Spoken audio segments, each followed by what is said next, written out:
Hello and a warm welcome to the national news on Star Television, Channel 21. I am Yesi Ernest Haluba. First, the headlines. The Inspector General of Police, Dr. Ambrose Michael Suvula, has intimated that the Sierra Leone Police has deployed fresh set of security personnel at both the Sierra Leone People's Party and the All People's Congress Party offices and have also erected a temporary police post at the Belgium markets.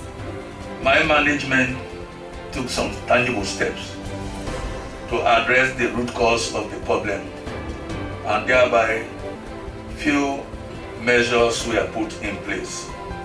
The Board of Directors of the Bank of Sierra Leone has created a 100 billion leones agricultural credit facility aimed at improving the agricultural sector in the country. But for now, our focus is on increasing rice production, increasing vegetable production, so that we can reduce the amount of imports that we spend on those. And the Smallholder Commercialization and Agri-Business Development Project, SCADEP, provides cocoa quality testing equipment, motorbikes, and has handed over a rehabilitated laboratory building to the Produce Monitoring Board office in Kenema. There are also motorcycles that have been provided today for the Ministry of Local Government and Rural Development. Those were the headlines.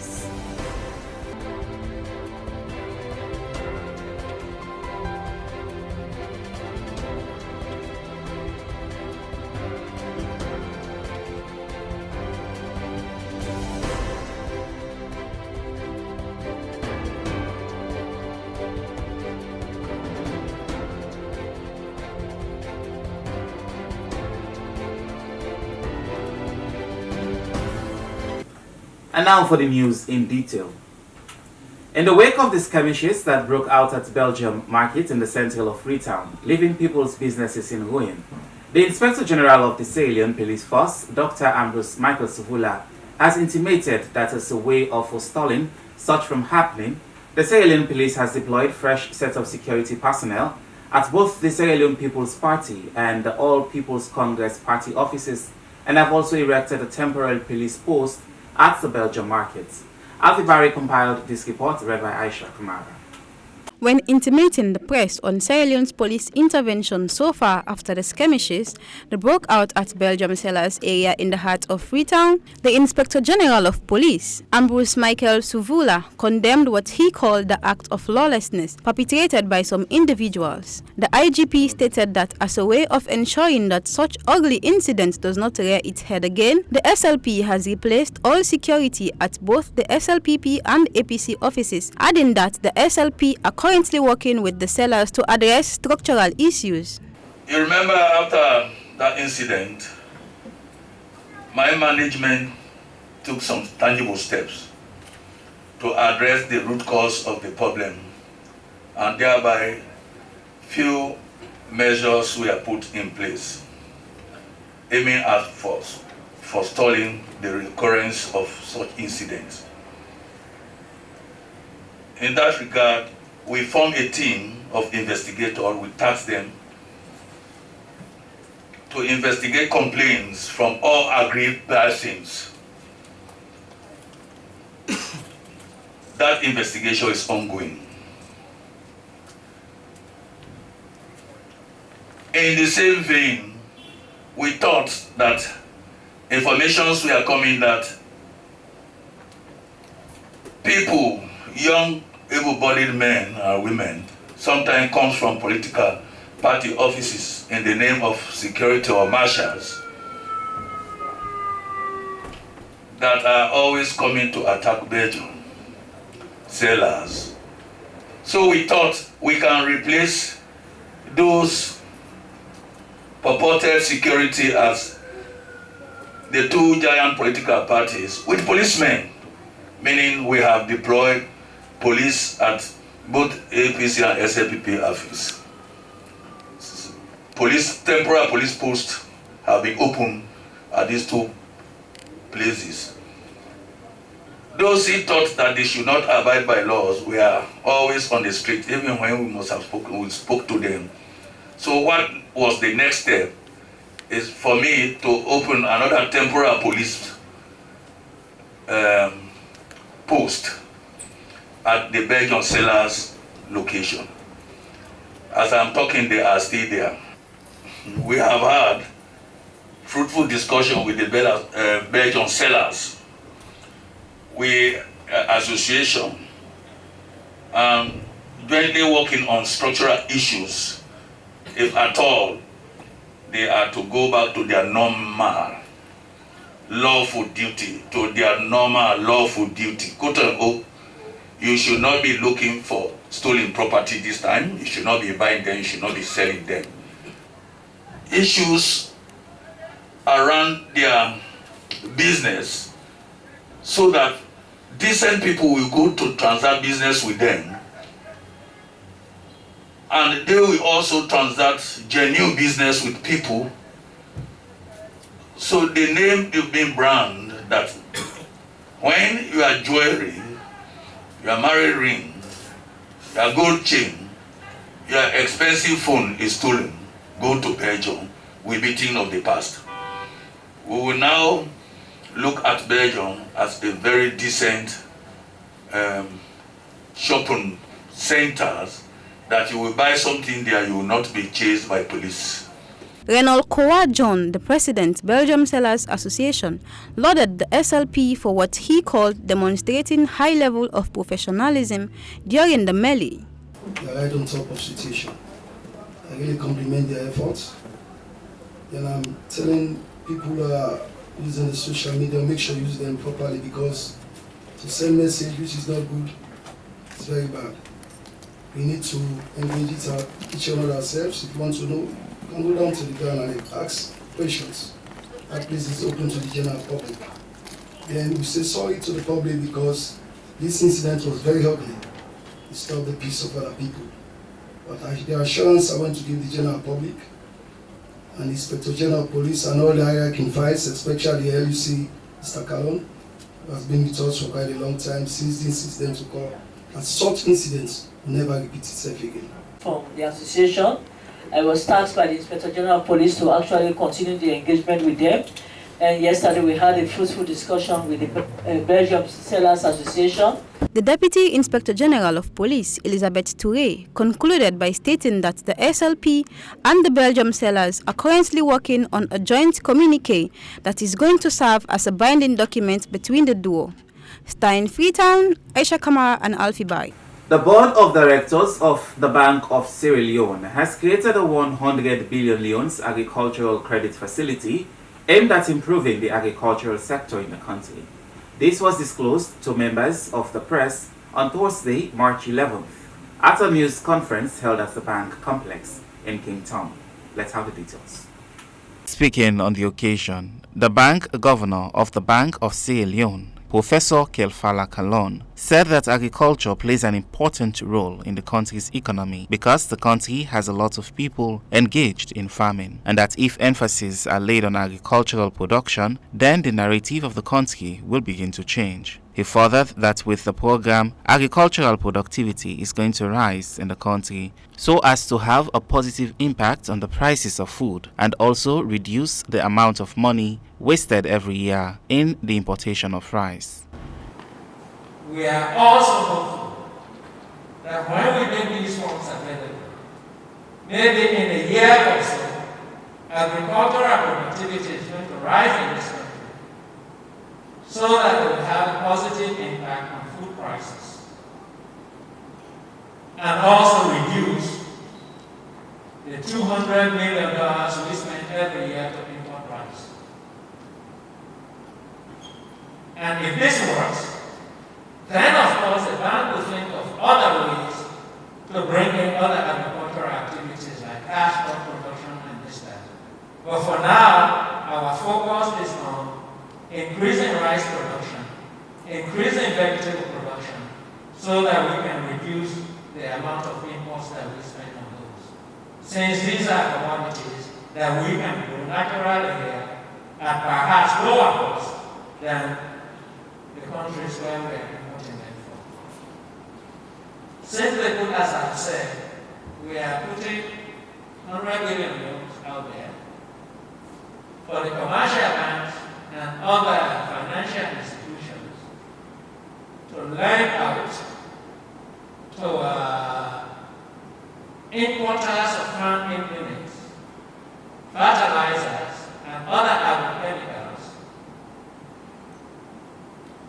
to be sold to farmers in order to increase agricultural productivity. I think the current interest rate is well. The market interest rate now, 20 something? Yeah. If you go to a commercial bank today and you wanted a loan, well, the bank guy is here. You pay about 1% interest. We are giving these funds at 5% interest. The Honorable Minister of Agriculture and Forestry, Dr. Abu Bakar Karim, in his statement said the policy is going to improve the agricultural sector and that it has never happened before in the history of the country, as it is the right step in the right direction. He went on to assure the bank that the mechanisms put in place will ensure that the private sector utilizes the opportunity judiciously. The narrative we have embarked on a big policy shift. And for that policy shift to actually work, we definitely need relevant support to support the private sector. And I think what has been demonstrated here today, or what has been announced here today, is a milestone which has never happened in this country before. But I think it's the milestone in the right direction.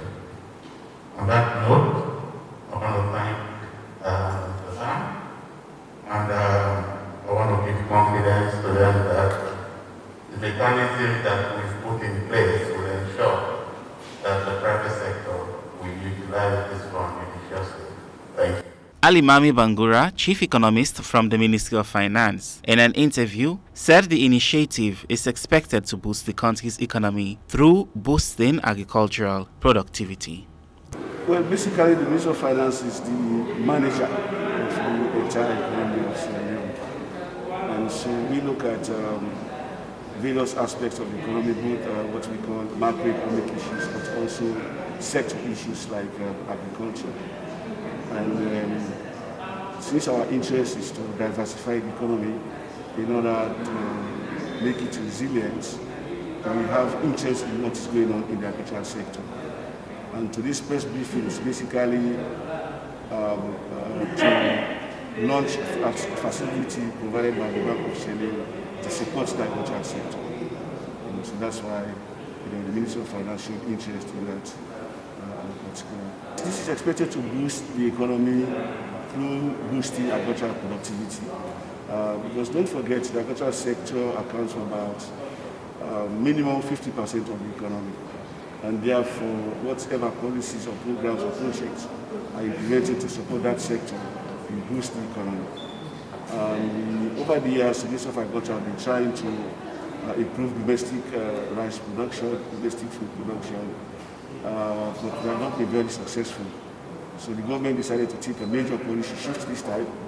Before, the government used to provide inputs, agricultural inputs, fertilizers, seedlings, and some agricultural tools and implements to farmers directly.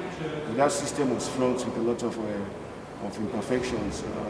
Some of the goods sometimes arrive late, quality is poor, there are issues of overpricing. So the government decided to actually withdraw from this direct provision of support.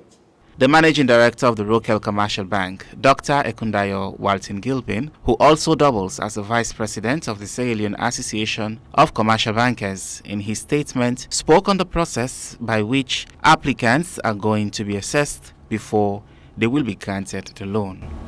To ensure that we go through the normal process, we'll assess the application, we'll check the credit worthiness of applicants. We'll also be able to ensure that this is a viable customer before we send funds out. And this application decision will also be reviewed again by the central bank before a final decision is made. So a lot of scrutiny is going to go into actually disbursing these funds. And this is what we just heard from the chief economists. We're also quite heartened by the fact that funds will actually revert back to the central bank through the commercial banks. So again, I think it's a very laudable venture. And as commercial banks, we believe that our role financial intermediation is going to get more heightened and deepened as we participate in this process for the benefit of overall economic development. So once again, I want to thank the Ministry, the Central Bank, both Agricultural and Finance Ministry and the Central Bank for this good job. And as commercial banks, we're really happy to be up on this bandwagon, and together we can all make it happen. Thank you. Reporting for Star News, I am Yessi Ernest Hallowell. The Smallholder Commercialization and Agribusiness Development Project, SCADEP, has on Thursday, 11th March 2021, handed over a rehabilitated laboratory building, cocoa quality testing equipment, and motorbikes to the Produce Monitoring Board, PMB, office in Kenema. Isabella Stanley has more. The project coordinator for SCADEP, Sulaiman Sisei, noted that the motorcycle, laboratory equipment and farming tools provided to farmers will help in their production of their agricultural produce. We also have the Ministry of Local Government and Rural Development. There are also motorcycles that have been provided today for the Ministry of Local Government and Rural Development. But those motorcycles are specifically for the district councils that are under their own supervision, but who are also working with us in this project. So you see that SCADEP has a very large coverage of institutions who were all partnering to implement this project. What we do, we provide coordination role to make sure that the different inputs of all the players would all align towards the common objective. Dr. James Vibi, Executive Chairman of Produce Monitoring Board, expressed his appreciation to SCADEP, noting that they usually ask exporters to bring in their own equipment to test their products. But with the laboratory equipment given to them by SCADEP, has provided a platform for them to be masters of their process. Integrity of regulation might be actually their challenge. So now that we SCADEP don't give them machine them, we can go with freedom and do we work. They also don't enhance me because it's so challenging for go take 300 beans for quarter with NEF. Sometimes by the time they do that, you go don't take 2-3 hours there. But now we get equipment there where they cut 50 beans at a go. Where they make we workers they not go even spend something like 5 minutes for do an assessment in one store. So this is extremely very great for we. And especially for Kangibiden kind labs in Kenema here, when I did at the hub of Produce Sierra Leone, it make we work very flexible and it give more trend and more quality to the work we do. Now before we move any give an order for let any produce move from Kenema, we go down do the necessary tests before we give you an evacuation certificate. The Director of Produce and Monitoring Board, Didan Sankor, said that the quality of their product has not dropped because quality determines price. And with the donation by SCADEP, it has added the quality of the products. He furthered that SCADEP has supported them in diverse ways, as this is not the first time. Talking about increasing production as well, and of course, quality is number one. Because quality determines price. If what you are selling, for instance, is of low quality, then we also attract low prices. So what you are seeing outside, you see motorbikes, those are for extraction services. The items you see on top here, these are items that we use to analyze the quality of the cocoa beans before they are exported. Before now, as a regulator, PMB as a regulator, we used to shamefully, let me put it that way, go to exporters and ask that they help us use their own equipment to test their own cocoa for exports. So just imagine the kind of shooting ourselves in the leg. Because as a regulator, we're supposed to have all the equipment that will assure us independently that yes, this cocoa bean meets the threshold for exports. Or you have to take it again to the store and recondition it. I just want to inform you also as well that the items you are seeing here are just this mini lab that we are opening here in Kenema. This same project SCADEP has supported us to have a bigger lab in Freetown with much more equipment that we have in Freetown. But we also spoke to them that before even cocoa beans move from Kenema being the hub where cocoa is being aggregated, before it's being moved to Freetown, let's also test here. Because when you test here, you're going to give a quality of certificate for evacuation. So when you go to Freetown, before you take it from the warehouse for export, we also test so that we are assured that we know the quality for export. For Star TV News in Freetown, I am... As the Waterloo Rural Community Hospital has been officially commissioned, the founder and proprietor of the hospital, Dr. Gladstone Talker, a specialist in internal medicine with more than 40 years' experience working in the United States of America, has said his desire to establish a hospital is to address health complications bordering on non-communicable diseases, NCD, that is collectively responsible for almost 70% of all deaths worldwide. He spoke to Abdul Rahman Kamara in this interview on managing non-communicable diseases. You have to always go from your experience of what you know. I'm a trained internist. I have been doing this for, as I said, for about 40 years. So I feel a bit comfortable in the management of non-communicable diseases. Now let me make one point clear. It doesn't mean we're not going to address communicable diseases, which is very prevalent here, the malarias, the typhoid. Yes, we are going to. What we are saying, our emphasis is going to be in the prevention and management of complications from those non-communicable diseases. You know, when it comes to this, and let me specifically say diabetes, hypertension, but even coronary artery disease, which is again narrowing of the arteries that supply the heart also, you know. It takes a team, and usually I refer to the team as you, the provider, the patient, and the patient family. When the patient diabetes is not controlled, this is what I tell the patient. Either I'm not doing a good work as a physician, or you're not doing your part to do the things to be able to control your blood sugar. So let's look at the numbers and let me tell you what I'm doing. So if it is my fault, I'll make the adjustment and do the education. So you got to exercise, you got to eat well, you got to take your medications, you got to comply with your visits. That's your part.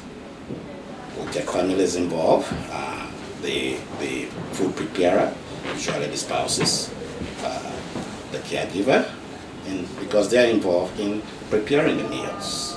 The expected service delivery, we are going to be able to provide inpatient care and outpatient care. We have imaging in the form of x-rays and sonography. We do have even a portable sonograph that you can carry from room to room and do sonographic examination, ultrasound examinations. We have the capability of a bedside echocardiogram. I'm not a cardiologist, but I've learned to do for certain things that I can be able to diagnose emergently.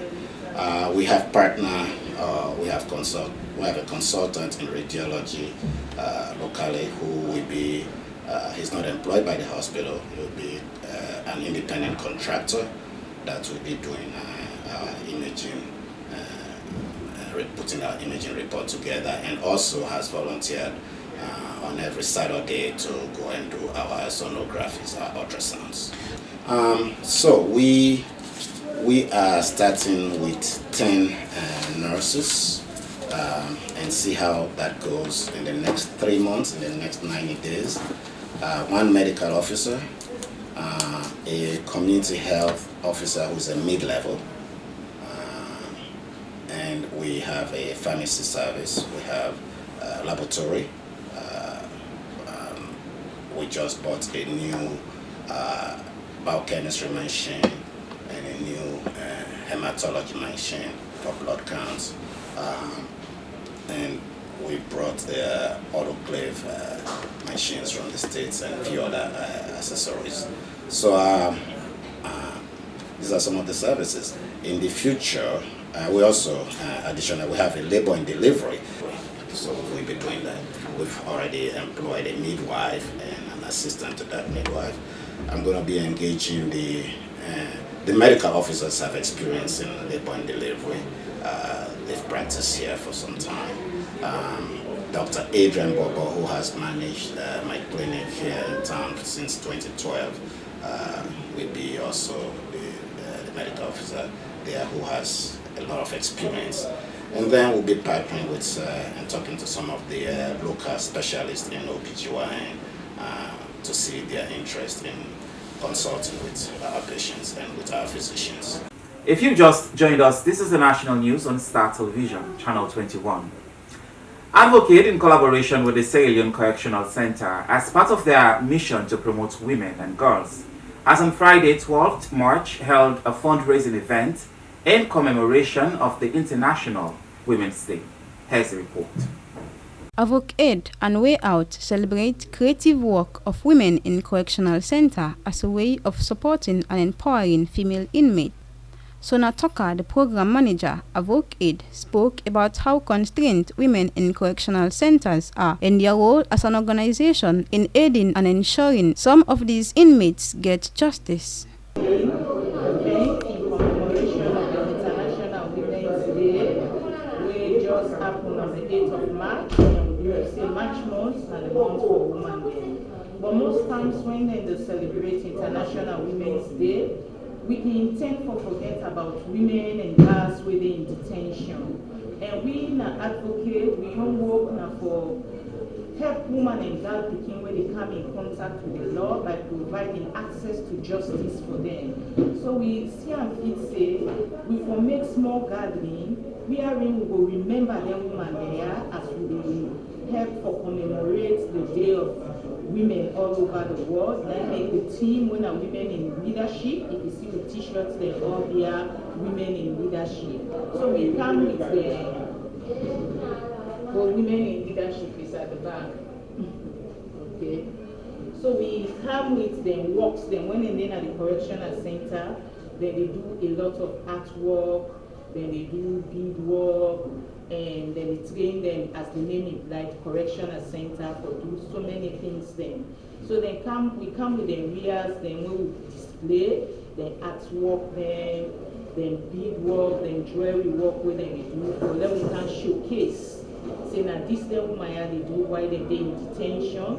And not only that, but tell their stories. We see the play, the skits them where they act, we see the videos them where they show. These are pathetic stories.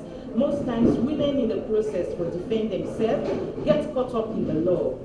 Simiti Lavali, Commissioner Human Rights, spoke about the challenges women face and how circumstances lead women to be in correctional centers. Wednesday, so we not just take as in as at 8th of March, but once during the week for another event. So today they do an event for we go before men and the ex-inmates there. They do an event for the rights for the panelists. The challenges where women are really conflict with law, so that they wouldn't arrest the same correctional center. A lot of the challenges are challenges of poverty that never put them in because when you get a problem, if you get people that blame you, at least you able for solve the problem or you able for get justice, you get a lawyer, you able for CIP cases. So a lot of them they come from homes and when they never put them in. So they even do a drama where we receiving some they give examples of waiting in their own. Stein Freetown, Aisha Kamara. Viewers, that's all we have for you in today's edition of the National News on Star Television, Channel 21. I am Yessi Ernest Hallowell. Many thanks for watching and have a nice weekend.